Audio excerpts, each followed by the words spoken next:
Hey, and welcome to Calmer Conversations, episode 24. I'm Cecilia, your host. Today, we're going to answer the question, what is your nervous system? And then the second question, why should you care about it? Which I think is a totally fair question.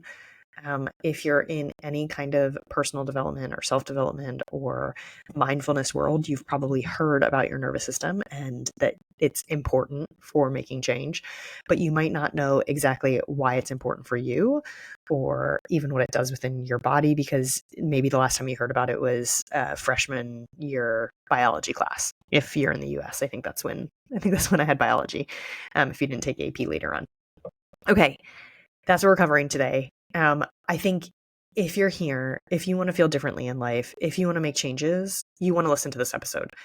I will say that nervous system stuff can venture into the esoteric and academic. And one of my goals is always to take concepts like that and help you understand them. If you haven't been exposed to them again recently, but help you understand them in a way that's really applicable for you so that you can make changes in your life. And that's always my goal when I do this kind of stuff, is I want you to be able to take it, I want you to be able to use it. So while this may have some academic nature to it, because we are answering the question, what is the nervous system? I want to just offer that I'm going to do it from a place of helping you make changes as well. Okay. So when you think about the nervous system is the system within your body that receives information and communicates it. So it receives information from the outside world, and it sends information throughout the body. So maybe even first you might think about it sending information throughout the body, and then you might think about it receiving information from stimuli outside of you. So information from your physical environment. This is kind of crucial to your existence, right? And I'm going to also add a little bit in about polyvagal theory and the vagus nerve because I think it's so crucial. But that's at the very most basic level, that's what your nervous system is. Your nervous system is divided up into two main parts. There's the central nervous system, which is your brain and spinal cord, and then there's the peripheral nervous system. And the peripheral nervous system has the controlled part of it, the somatic movement. So you like moving your arms. I'm moving my arms if you're watching this. But it also has the autonomic nervous system. And the autonomic nervous system controls things like digestion, your heart rate, your pupil dilation. It controls all kinds of things like that. And the autonomic nervous system works in cahoots with your primitive brain. So if you're not new to my work, you know that there is, or if you're not just new to this isn't just me, right? This is not my work. There's so many people who have done this work and are doing this work. Your primitive brain and your central and your autonomic nervous system are the parts of you that are in control moment to moment. They're the ones who are helping you stay safe, are conserving energy, and are seeking out pleasure. So the autonomic nervous system receives information from the outside world. That's the one that most people... So let me back up just a minute. So you have your brain and your spinal cord that are obviously very important to your functioning as a human being and to your nervous system. But oftentimes in mindfulness or in self-development worlds or growth worlds, excuse me. Sorry about that. So oftentimes when people are talking about the nervous system, when they're talking about nervous system work, they're specifically talking about your autonomic nervous system. This part of your nervous system takes outside stimuli from your environment, interprets it in some way, and assigns you to one of two states. It assigns you as safe or danger. That's its main job, is to interpret what's happening around you and interpret and then say you're safe or you're in danger. It's not perfect, and it's using a lot of historical data to determine whether something is safe or dangerous. And it's using your brain programming, your primitive brain's programming. And if you've heard me use the analogy kind of that it's your primitive brain is a little bit like an open source computer program, and anyone can go in and write lines of code, and then we kind of repeat them to ourselves as if they are truths of the universe, over and over again until we rewrite those lines of code. Your nervous system is filtering what it experiences in your environment through the lens of your primitive brain's programming. I'm going to say that again, just so to hopefully help it make sense.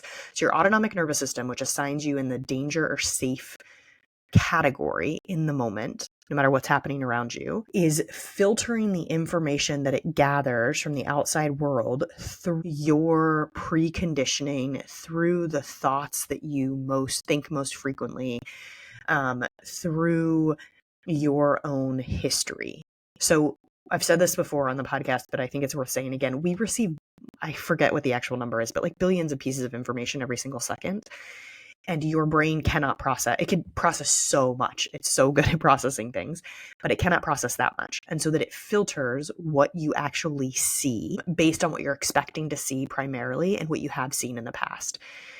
And so your primitive brain, and that's more like the amygdala, the kind of reptilian part of your brain, which helps you stay safe in a moment, conserve energy in the moment, seek pleasure in the moment, helps you stay alive. This part of your brain isn't concerned about you writing that book and achieving happiness and thriving. It's helping you stay alive right now, avoid danger right now, works with your autonomic nervous system. So your autonomic nervous system is processing information from the environment based on your thoughts, based on your past experiences, based on all these different things.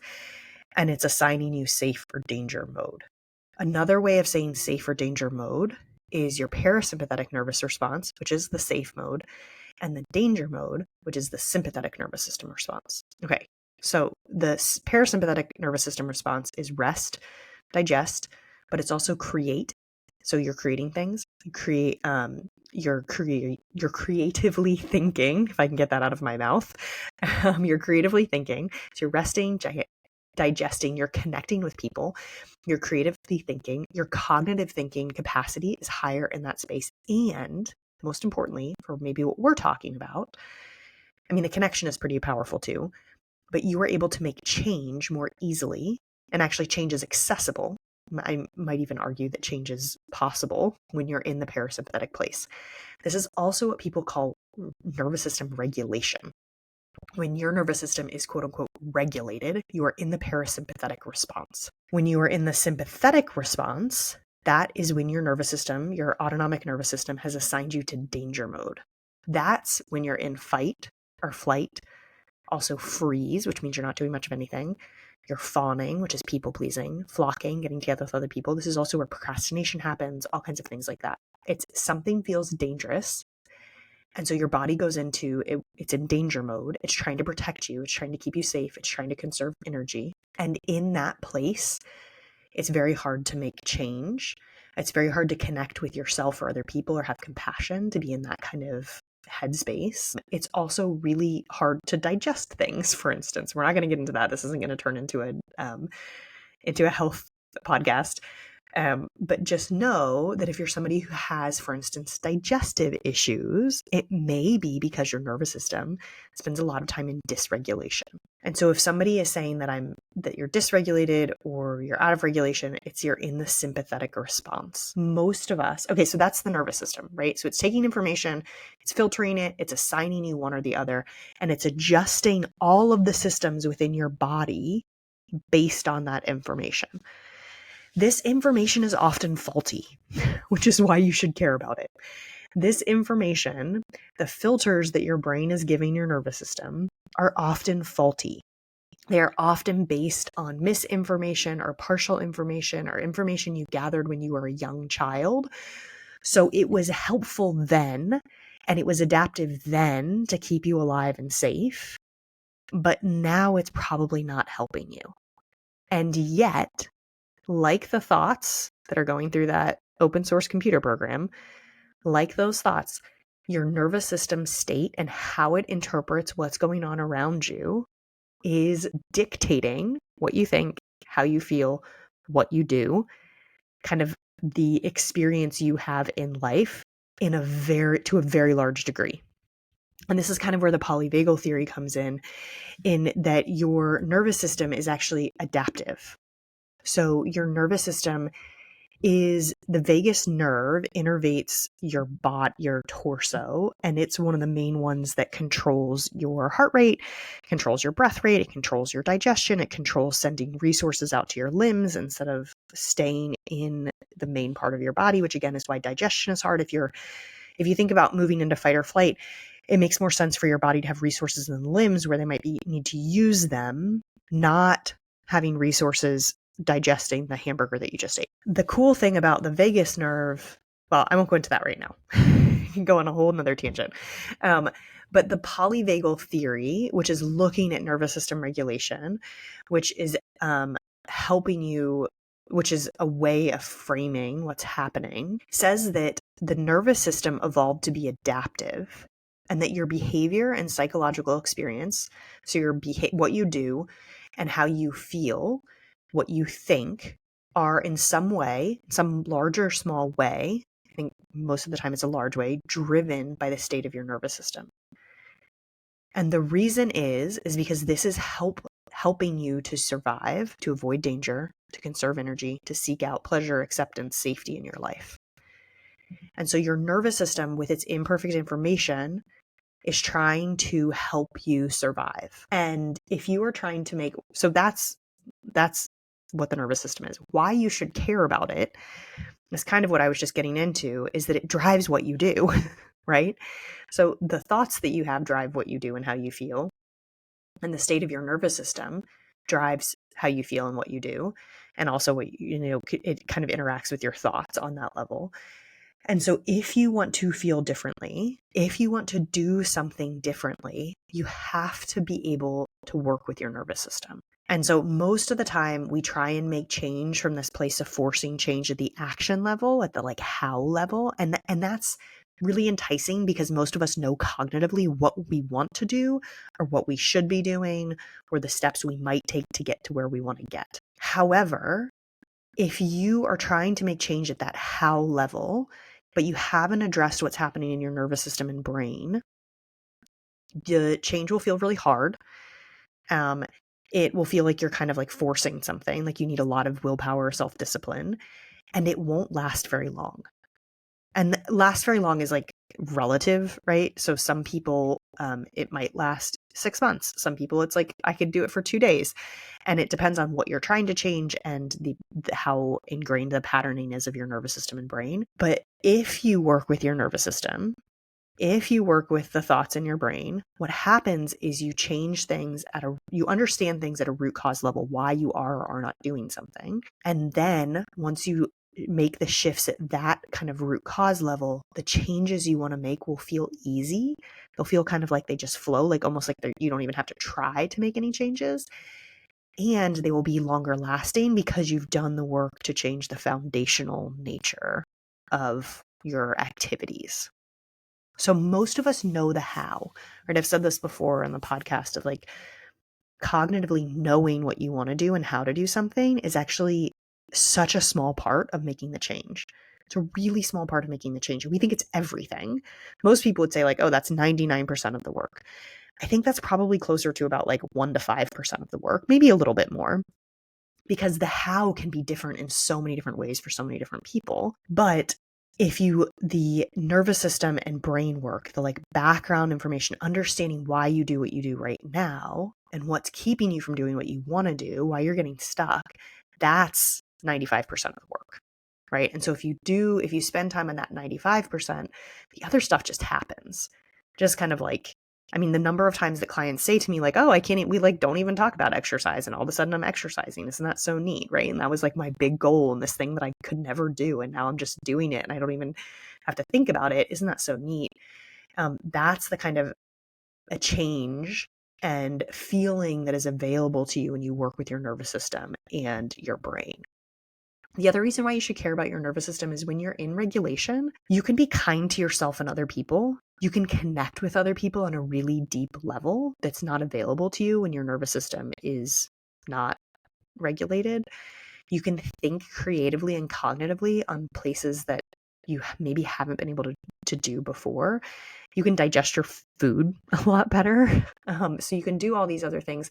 So honestly, like if you want to make change in your life and you want to do it without forcing yourself, you want to make lasting change without a boatload of self-discipline, which will run out at some point and you'll just revert, then you need to start to pay attention to your conditioned nervous system states, create safety for yourself there, and then move forward. This is exactly what I do with people, and I have a course that goes through this, that will teach you about the nervous system in more detail, but then also help you become an expert in your specific nervous system. So you understand your triggers, you understand your patterning, you understand your past and how it's impacting your present and your future, and making changes with tools from that space. Like, how do you create safety? Like, how do you regulate in the moment? Like, how do you work with your breath in a positive way? How do you use your vagus nerve to your advantage so that you can make changes with ease and without self-discipline? So that's called nervous system self-care. It's going to be linked in the show notes. Also, if that course for whatever reason feels inaccessible to you and you just want to start making changes, grab my mini course. Grab the 5-minute shift. It's $29. It will help you start to identify what you're feeling in your body, which is like your nervous system. It'll help you start to accept it and allow it and work with it from that place. And it is an amazing place to start making changes. Okay, so that's what the nervous system is and why you should care about it. If you want to start working with it, you can listen to this podcast. You can follow me on Instagram. But the nervous system course is really powerful. Everyone who's taken it has said it's just like blown them away in terms of what they've gotten out of it and how potent the information is. So give yourself that as a kind of gift if you'd like to move forward, making change from a different place and also feeling calmer in your life, right? Like having that sense of calm and peace and ease in your brain. That is available and accessible to all of us. I promise, no matter how much you think you are a certain type of person, I know you can make these changes and I know you can feel better and different in your life. Okay. That is a short and sweet, what is the nervous system and why should you care about it from this perspective of self-development or trying to feel different in your brain and body. All right. Thanks so much for joining. Great to see you. We're getting close. We're midway through December, I think, is when this will come out. So I hope that the holidays are going well for you. Hopefully this will help you if you're feeling maybe stuck or something within the holidays, and I will see you next week.